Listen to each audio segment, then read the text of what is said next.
14 वाले 24 में नहीं आएंगे, शपथ लेते हैं और फिर लाने में अपनी अहम भूमिका को अदा करते हैं। ये बिहार की राजनीति में भारतीय जनता पार्टी जनता दल यू को पूरी तरह से खारिज करने में लगी है। देखिए 2024 का चुनाव संपन्न हो चुका है और सभी राजनीतिक दल जो है 25 की तैयारी में जुटे हुए। वहीं बीजेपी के अंदर ही कहा जा रहा है कि घमासान मचा हुआ और कल समीक्षा बैठक हुई और सूत्रों की माने तो 5 जो कैंडिडेट हारे हुए थे उनमें से 3 जो है पार्टी कार्यालय आए ने। वही मीटिंग के दौरान ही बिहार के डिप्टी सीएम सम्राट चौधरी मुख्यमंत्री नीतीश कुमार से मिलने के लिए पहुंच गए। हमारे साथ बात करने के लिए आरजेडी के मुख्य प्रवक्ता शक्ति यादव जी। जिस तरीके से बिहार की राजनीति में घमासान मचा हुआ है, अब चाचा जी इधर आने वाले हैं क्या घमासान है? बीजेपी के ही नेता एक तरफ कह रहे हैं कि बीजेपी नेतृत्व में चुनाव होगा, वहीं सम्राट चौधरी कह रहे कि एक बात आप जान लीजिए, सबको पता है कि भारतीय जनता पार्टी अपने ही नेतृत्व में 2025 का चुनाव लड़ेगा। ये बात सबको ज्ञात होनी चाहिए और भारतीय जनता पार्टी सदैव इन बातों को जोड़ दे करके कहा भी है और अश्विनी चौबे जी ने तो इस पर मुहर ही लगाई है। भारतीय जनता पार्टी का जो हिडन एजेंडा है, वो इन हिडन एजेंडों को जो दल के मजबूत और पुराने लोग हैं वही पीपल डोमेन में रखते हैं और इशारों में आयाती नेताओं पर भी उनका एक प्रहार था। बाहरी बर्दाश्त नहीं, तो बर्दाश्त नहीं करेंगे आयाती को जो भारतीय जनता पार्टी की संस्कृति और सभ्यता पर लंपटाई संस्कृति को स्थापित करता हो। आयाती लोग ये भाजपा सहन नहीं करेगी, इससे भाजपा को नुकसान हुआ है।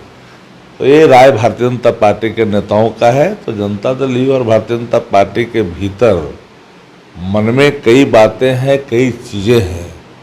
कौन किसको कितना दिन ढोएगा नहीं ढोएगा उनका विषय है, पर ये बात तो सत्य है कि देश के में अगर तीसरी बार नरेंद्र मोदी जी सत्तासीन हुए हैं तो ये पूरी जिम्मेदारी नीतीश कुमार जी के कंधों पे जाएगी।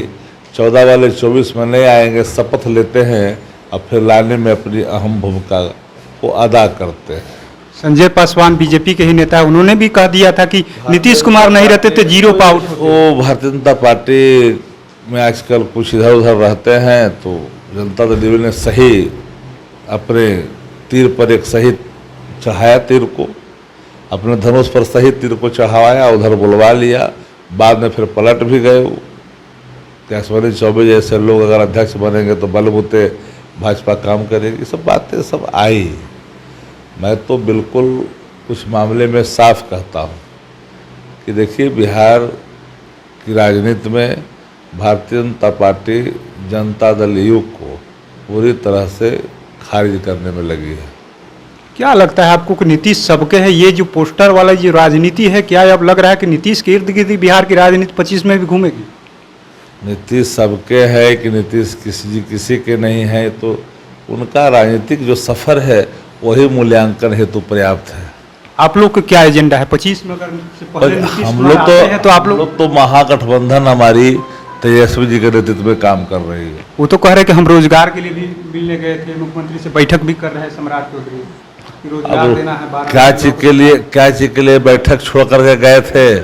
अब 1 नंबर वाले उप मुख्यमंत्री को बुलाए थे, 2 नंबर वाले हुए थे, तो 1 नंबर में 2 नंबर के उप मुख्यमंत्री में ऐसे भी झगड़ा चलता रहता है।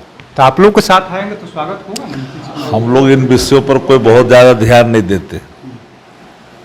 क्लियर है कि आप लोग लड़िएगा 25 में? हम तो कह रहे, हम तो लड़ ही रहे हैं, हम 20 में भी लड़े हैं। आएंगे तो स्वागत है। ये सवाल इसका क्या मतलब है? वो कहाँ है? सबके हैं ये बात जो है, सबके हैं कि सबके नहीं है, तो उनका राजनीतिक सफर का मूल्यांकन करिए। रोजगार पर एजेंडा रहेगा। हमारा तो एजेंडा जो है वो एजेंडा कायम है। देखिए किस तरीके से आरजेडी के मुख्य प्रवक्ता शक्ति यादव ने साफ साफ कह दिया जो हमारा एजेंडा है उस पर हम लोग कायम है। कौन कहाँ जाता है, कौन आता है, ये तो 25 में हालांकि तय होगा, लेकिन कहीं ना कहीं एक तरीके से कहे तो बिहार की राजनीति के लिए नीतीश कुमार जरूरी है क्योंकि जिस तरीके से राजनीतिक परिदृश्य बदल रहा है, लगातार जो है बीजेपी के ही कई नेता जो बीजेपी में लगातार लंबे समय से जुड़े रहे, वो लोग अब सवाल खड़े कर रहे हैं कि बाहरी बर्दाश्त नहीं होगा। वहीं दूसरे लोग कह रहे हैं नीतीश कुमार के नेतृत्व में ही 25 का चुनाव लड़ा जाएगा। लेकिन कई बार देखा गया है कि जब जब बिहार की राजनीति में इस तरीके का बयानबाजी का दौर शुरू होता है, तब तब बिहार की राजनीति में एक बड़ा खेल देखने को मिलता है। अब देखना दिलचस्प होगा कि 25 चुनाव से पहले क्या बिहार की राजनीति में कोई बड़ा परिवर्तन होने जा रहा है, क्योंकि कल ही नीतीश कुमार की पार्टी का राष्ट्रीय कार्यकारिणी का बैठक होने जा रहा है और कहा जा रहा है कि कई बिंदुओं पर चर्चा होगी और कई महत्वपूर्ण फैसले लिए जाएंगे। इनसाइडर लाइव के लिए पटना से कृपा शंकर की रिपोर्ट।